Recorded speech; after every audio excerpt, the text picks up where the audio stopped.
work and the quicker ideas. I mean, I worked with Marianne Molina, who's our president, and we were pitching the Dodge account. And we had, a lot of work. And Marianne walked in the room and was like, that 50% of the people buying cars are females, right? And she's like, let's throw some females. So we started doing man, I honestly think that's one of the things that tipped that over to be a win for us. And it's just, all it does is broaden your scope of vision to bring in more thought diversity and less talent, man. That's amazing. And Jessica, you talked to me a little bit about how ventures is actually helping in terms of being a motivational instrument for base talent at KBS. Can you tell us a little bit about that? Yeah, absolutely. So just for a little bit more context on the lens that I have on this panel is I run our corporate venture capital arm at KBS, where we act almost like Shark Tank but for real life. So we make investments in early stage technology startups and digital media and marketing tech to help drive innovation and forward thinking pilot tests for our clients. So what we really recognize is that there's this intense curiosity internally about startups and technologies and venture capital and what we do. So we crafted a program that we call the Fellows Class. And it's a 4-month program where it teaches our employees how to turn ideas into businesses. So along the way, we do things like bring in different venture capitalists from around the community. We bring in our portfolio founders. And we take them through a series of exercises on how to think more entrepreneurial. So for example, it's not about having an idea, right? It's about solving a problem. Entrepreneurs just see the world through a different lens, and they just obsessively want to fix this. So we help guide them through that thought process, help them learn how to test and iterate, help them learn how to pivot. So they really start to learn not only a more authentic perspective of entrepreneurship and really learning how to empathize with founders to understand how difficult it is to build a business, but it gives them exposure to things that they don't normally have a perspective of. So a lot of the feedback that we get is that it's opened their mind to new thinking in terms of how they problem solve, how they reframe problems, how they educate clients on testing and learning with new innovations. So the course actually culminates with a demo day. So after they've gone through a series of feedbacks with different investors and different founders, hearing stories, really personal stories of founders, it culminates in a demo day that's gotten covered by the press, but more importantly, it really celebrates that entrepreneurship DNA that we have at KBS. And brings to life that theory that entrepreneurship is really the thing that's going to drive businesses forward. Yeah. What I thought was interesting too is that you would think that training people to be entrepreneurs might actually cause people to leave and go do it for themselves. It's actually helped you with retention, right? Yeah, it has. So I almost think that there's entrepreneurship and startups has been so glamorized in the press and on TV, and when we actually put them in the shoes of a founder and they realize how difficult it is, it not only allows them to collaborate better with some of the startups, but it makes them appreciate it more, it makes them recognize you can't treat startup founders like a media vendor, like a partner. A startup is not a big media company, so it changes their thinking a little bit, and honestly, I think sometimes it helps them appreciate some of the safety and security that they have within an agency, not always, but it really, it retains it because they appreciate the new skill set and the new perspective that we're giving them and new exposure to different people. Well, I was going to say, what I think is really interesting about what you're doing is you're giving people a sense of entrepreneurialism without forcing them to go through the full thing, the full process. And there is something exhilarating about being able to make choices and have agency for yourself and to go after the opportunities that you find most exciting. It's similar to what you're doing too, by giving people a voice in the kinds of assignments that they go after and they work on. You're giving people an investment in that. But you can, I think a lot of agencies, big and small, don't realize they can actually do this within their own ranks. And there's an niche, man. We all have an niche. We all are creators at heart, right? And so, I can't tell you, I never met a single advertising creative that didn't dream about starting an agency. But the truth is, you have to have a really good reason for why you want to start an agency before you go. Because the world doesn't need more just of the same. And so if you can give people license to make choices within your agency, then that feeling of progress that you mentioned, Susie, you're already starting to get that. You're giving that to them. Yeah, that's amazing. So true. Actually, just to follow up on that, we part of creating the right climate is also creating this perfect team. There's all this conversation about what the instinct is just to get the A+ or the A person from every discipline to comprise the perfect team. We're not robots. It doesn't work that way. Talk to us, I think, Van and Jamie, tell us a little bit about diversity and how that plays a factor in comprising the perfect team. I'm the quiet guy on this end here, but creating the perfect team is actually creating the most imperfect team, because that's what we're talking about. Interesting people, character, and when we talk about diversity, we talk about thought diversity, racial diversity, gender diversity, and it's important that we have a diverse environment. And in creating that diverse environment is actually hard because you're asking people to change and to work at it, because creating that diversity is work. You can't just rely on your HR person to give you portfolios or the recruiter to get portfolios. You have to look at them, see who that person is, build the right team, and you're more likely to create the Justice League, a group of superheroes with different powers, than an A-list of people with the same great creative tastes. And when you, as a creative director, curate that team, that's where the diversity comes from. But you have to do the work. And I think part of it is we're lazy. We're all lazy. And we're just like, well, I just need to get this done. We're in an industry where things move so fast all the time. Yeah. We don't have time to do those things. Yeah. But if we're going to make the changes that we talk about and why this conference exists, we're going to have to do a little more. Yes, we're here for a couple of days, but what are you doing once you leave here? Take the time to figure it out, have a plan, and not only hold yourself accountable, but your partners as well. And I love that thought, and I love, I've always likened the best places I've worked for the Bad News Bears. I never want to be on the Yankees. I always want to be on the Bad News Bears. You end up winning the championship, but you do it it's way more fun. And you end up in an environment that is it's more natural and relaxed, and it's the right way to go. Because Susie, and to that point, because you asked about assembling the A-listers, and at Joe we want the best effing talent in the universe, right? But you need to pick people who have the same values, who have the same core, values of human kindness and collaboration and building upon one another's thoughts. And once you do that, you create an environment where, this person may not be the obvious choice, but they're the right choice because they actually make everybody's ideas better. One of the decisions Lisa and I made early on was that it didn't matter if we found the hottest person with the most lions in the universe that wanted to come work here. If they didn't feel like it was the right person for us, we couldn't take them on. And the same thing goes for clients. Even a marquee client, if it doesn't feel like the culture or chemistry will work with us, we can't take them on. So that's really important. I think another thing that's been really important for us has been finding diversity within people, which is a crazy thing to think about, a person having diversity within themselves. But I think too often for so long people have gotten so into this industry that they've gotten blinders on themselves, and all they care about is we're in an echo chamber. And we need people who have seen different fields and have different parts of themselves that they've explored and love different hobbies and have a resume that maybe a lot of companies wouldn't feel comfortable because they're all over the place. But that all over the place will create the interesting sparks. Yeah, and it's not just about sticking a bunch of diverse people in a room. A lot of it is about creating this safe climate under which you actually get the benefit of that diversity.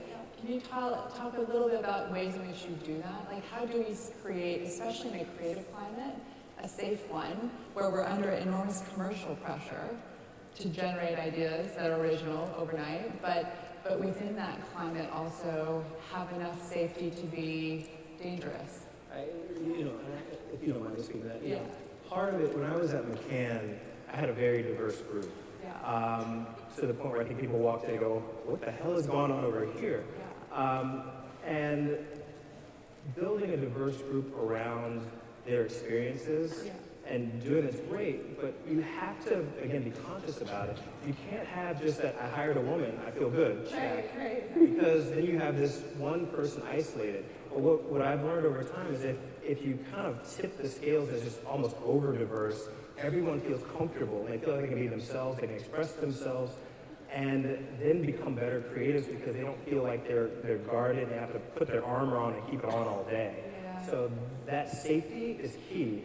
And as a creative director, you have to be that armor for them and create that safe zone so that they can be great creatives. Because if they're worried about, oh, I'm a woman, or I'm African American, or I'm this, and that is what they're dealing with all day, you're not going to get the best work out of them. Yeah. I think it also, it takes discipline and it takes self-awareness. And I think the most important layer is that it has to come from the top down. So it has to come from a leader that is confident and secure enough in herself or himself that they recognize their deficiencies, both with experience, personally and professionally, and they're able to build a team around them that really fulfills a lot of those gaps. And then they're encouraging a sense of openness and transparency from the top down. You can't expect that chemistry to just automatically fit together like a puzzle piece without demonstrating that non-judgmental, open, transparent attitude that's really celebrated and not just pushed under the rug a little bit. When you're hiring, like, as soon as I stopped hiring for staffing plans and started hiring for voices in the agency, you step back and you're like, you can look at the, you literally, we have, it's a periodic table of talent, and you look at it, and I'm like, what don't we have? Like, well, we don't have this opinion, or we don't have this voice. And that starts to build an environment where, and it all starts with a vulnerable culture it comes from the culture of the agency, where you have to have the openness and the willingness and the defensiveness goes down. That's all agency culture, I think. But that comes from the top, and that's when you create that kind of environment where everything's welcome.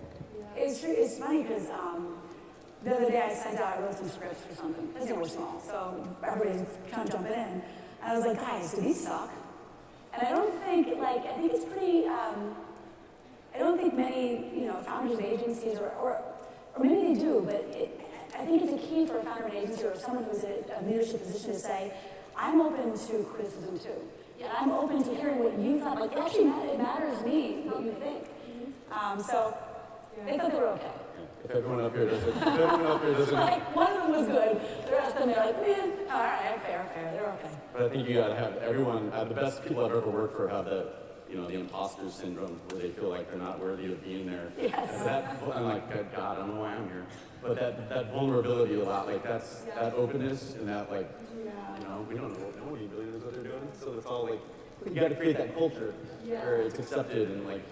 And that goes with the client too. Like, we have to come into clients all the time. Like, our law says that we have to come into clients saying that we know exactly what the right answer is for the business that they know by their heart.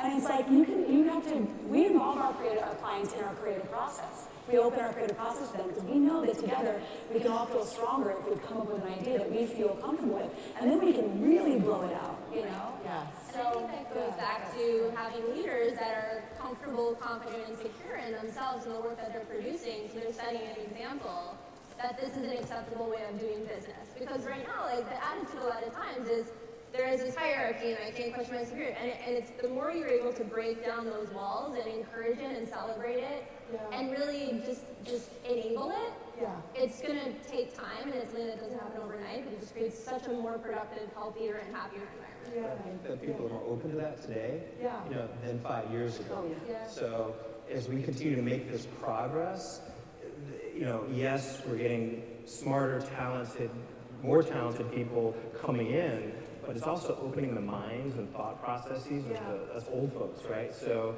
and that's helping as well. So 5 years from now, we shouldn't have this conference. We should be done, right? Yeah. We should be at a place where it's 50% or more. Yes. And, this industry is reflective of this country.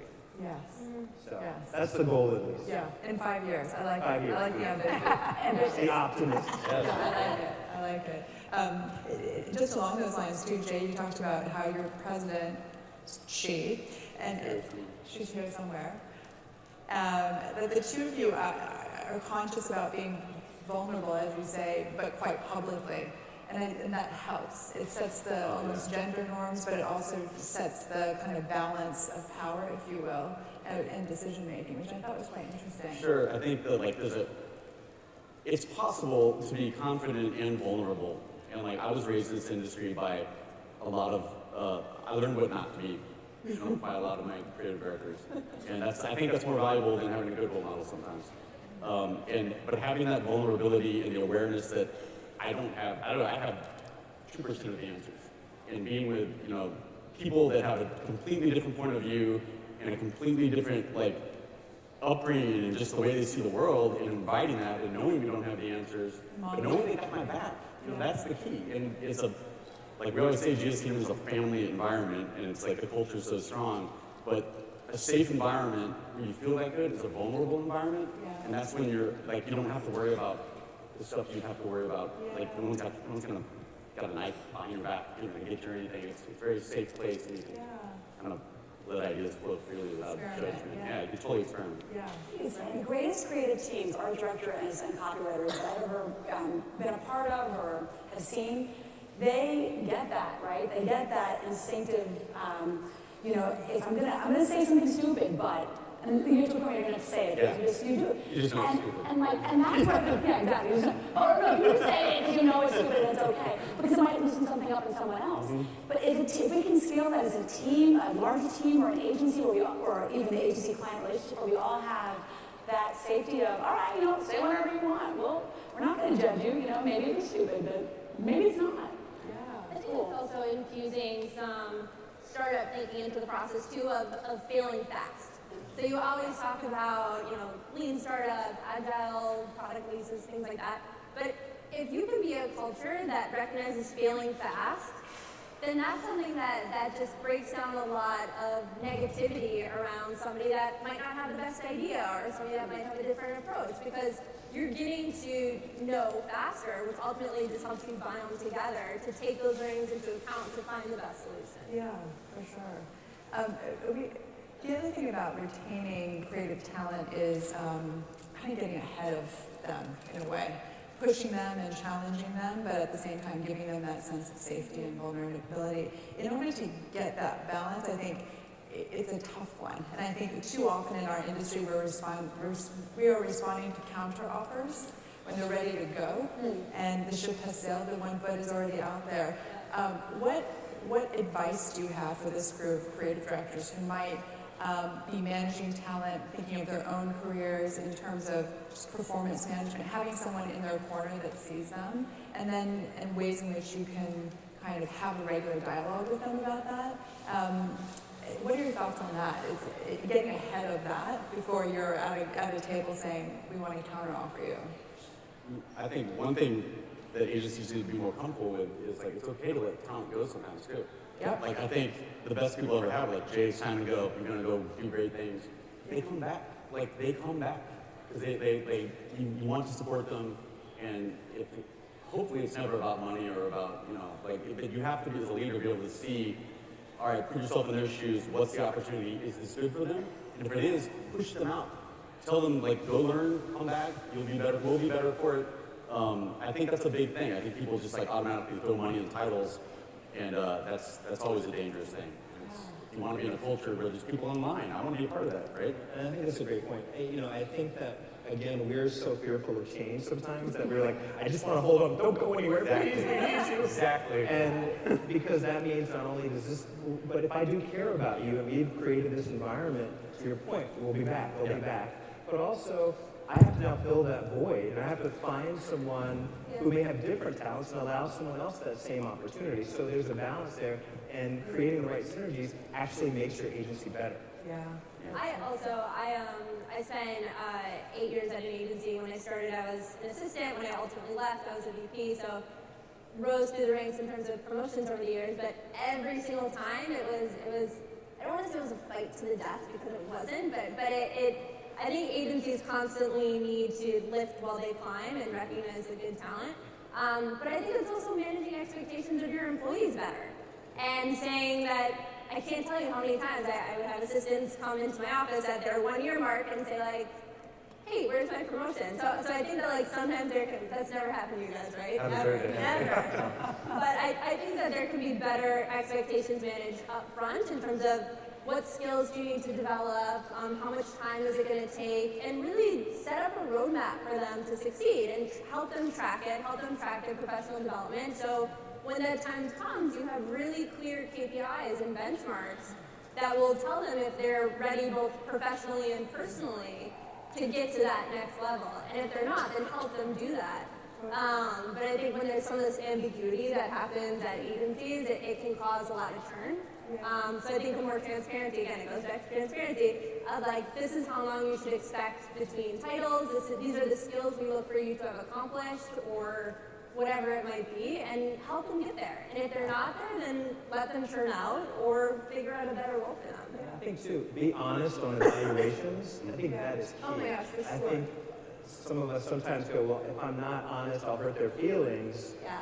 and you don't help them grow. And if you're honest and create a plan, to your point, they can grow to that. And I think if we take the time to do that for them, they'll be better creatively, and it'll be better for us and our agencies. And they appreciate it. And they appreciate it, and by the way, Yeah. It pulls people back when you coddle them. And it's something I think we're all conditioned to do because we want to be nice, but that radical candor is going to be so wildly helpful for their professional development. I was going to say I have a fairly warm and fuzzy thing, but it's, I think like, you have to listen to them and you have to pay attention to them. And it's funny because I think outside projects are so helpful for people to feel like they're growing. But if people are spending so much of their creative energy on outside projects, that means they're not getting creatively fulfilled at work. And I can even think of my own experience. I mean, when I'm tempted to go write a screenplay, I say, oh, that's because I'm not loving what I'm doing here at work. Yeah. And so, what I try to do is keep an eye on the people that I work with, and just say, look, are you making stuff that you really want to make? Yeah. Are you feeling that the ideas that you're generating are the ideas you really want to generate here? Because I would rather, of course, I'm so happy for you to have an outside project, but I want to make sure that if I'm not giving you those opportunities, if I'm not listening to you enough, and you feel creatively fulfilled in these doors, then I've let you down. And so that's kind of my bad. Yeah, great. Yeah. But when you think of the, you alluded to some bad example, those bad folks, yeah. But bad examples that you've learned from. I'm curious, what were like, I guess, the best or worst examples of your personal career and history? You don't have to name names. That kind of inspired you to shape your agencies and your endeavors in a specific way? Like, what was the impetus in those that gave you inspiration to do, I'm definitely not doing that, or I'm definitely doing more of that? I mean, for me, like, it's not one thing, it's my whole, literally, upbringing. And I love everyone that brought me up. But, like, I was born under the FBI, I went to St. Louis Country Day School, I went to SMU. Like, these are not, like, I didn't even know there was another political party until, like, I graduated and moved to Austin.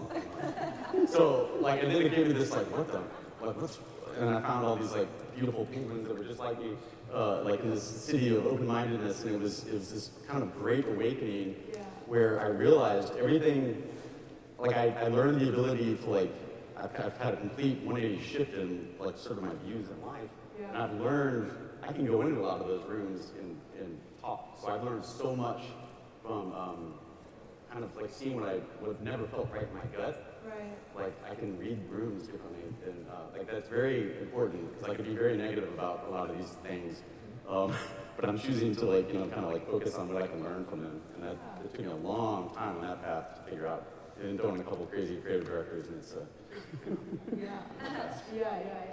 I think probably for me, and I told this story a couple times lately, but I think it's really important at this conference right here. The best pieces of advice I've ever gotten was from my first ECD, which was a guy named Nick Cohen from Mad Dogs and Englishmen. And I was like a young little baby writer, and I was, trying to figure out what is this? What am I doing? Like, my creative director hated everything I did, right? My other creative director, and I'm like, shit, I'm gonna get fired from this internship if I don't come up with something. So I started to ape the writing of a very successful older, or not older, he'd kill me if I said that, but older than me, male copywriter. he's older. And I started to try to write like him. Yeah. And Nick Cohen called me into his desk because we were open plan, and he said, "Jamie, are you trying to write like this guy?" And I was like, "Yeah." He was like, "Well, stop it. I don't pay you for his perspective. I pay you for Jamie Palmiotti's fucked up version of the world." And so here's what I would say: like, in this conference, right? The most important thing is that our diversity that we have is actually our key to creating interesting and fascinating and breakthrough creative. Like, don't ever apologize for being who you are. Use it to make the shit that nobody else can come up with. And that to me feels like that's the special sauce. Best advice I ever got. Yeah, I would agree. Even to play off that a little bit. So I'm from Minnesota originally. I moved to New York when I was 22. Did not really know anybody. And my first year in the city, which I've now been here, 13 years, is really it was finding that balance of your professional and your personal self.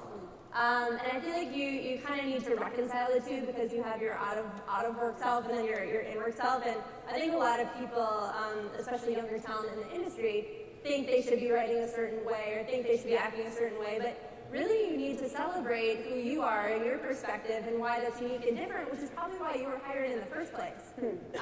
So once I reframed that thinking in my mind, I feel like it really just opened me up to so many more opportunities and so much more success. But it also becomes, how can you think about what experiences as your current role giving you, what stories, what projects, whatever it might be, that's going to help set you up for your next job. Yeah. So I feel like throughout the duration of my career, I've been really calculated in terms of what I want to accomplish, what I want to get, who I want to meet. That's going to set me up for success for the next 2, 4, 6 years of my career, so I can continue to evolve and learn and be as relevant for the next 20 years, hopefully, as possible. So thinking about what you want to do, both in the short term and in the long term, to get you where you ultimately want to go. Yeah. I had a creative director, and I will use her name only because she gave me a Yoda moment. Because at first I thought she was mean and horrible, and she would be tough on me every day. Her name was Susan Cradle. I was very early in my career, and everything I did just seemed like I was doing it wrong. I'd walk in the room, and it felt like it was wrong. And many, many years later, I see her at Cannes, and she gave me a hug and said, hey, Van, how are you? We chatted for a bit, and I realized that moment what she was doing was, hey, you're one of a few people like yourself, just like I was. You've got to be ready for the tough stuff. And she thickened my skin. She has been a mentor from afar ever since we parted ways from different agencies. But you have to look at that as, you're going to have creative directors that you're going to hate. And to your point earlier, that you think you hate. And you realize that person is actually looking out for you, and because they realize that coddling you won't get you to where you need to be. Exactly. And understand that sometimes it's hard to say, to realize that they're not being sexist, they're not being racist, they're not, because sometimes we default that way, and I'll say that, some are, by the way, but I shouldn't have said that, but this was between us, right? But you really have to know where it's coming from and know who the person is. Yeah. And she's all in her criticism about certain projects and work, it was always honest, and she was always right. Yeah. So that was part of it too, where there wasn't anything made up. This is strategically wrong. Here's how you do it. Go back, fix it. Mm-hmm. I don't care if it takes you all night to do it. And I learned more from that experience than I had from any other experience, other than going to the Army, in my life. So. I think it's just because it's something you don't want to hear doesn't mean it's not going to help you grow professionally and personally. Absolutely. Yeah. Absolutely. One final question as we wrap up is, given this conversation and being future facing, what would be the ideal casting brief that you would call up your recruiters and say, this is the ideal creative talent I need in my place? What would be kind of the distillation of that? What are the top things you would tell a recruiter?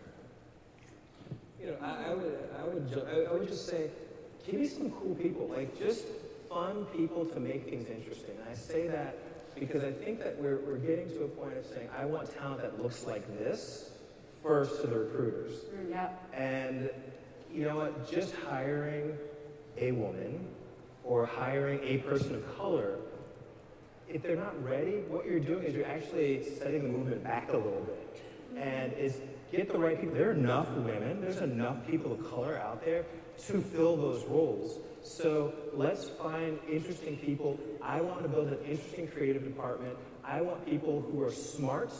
I want people who are, and then when you look at it, if that recruiter has not given you a diverse pool of talent, then you go back and say, okay, this is great, thank you very much, but I need you to dig deeper, make them work.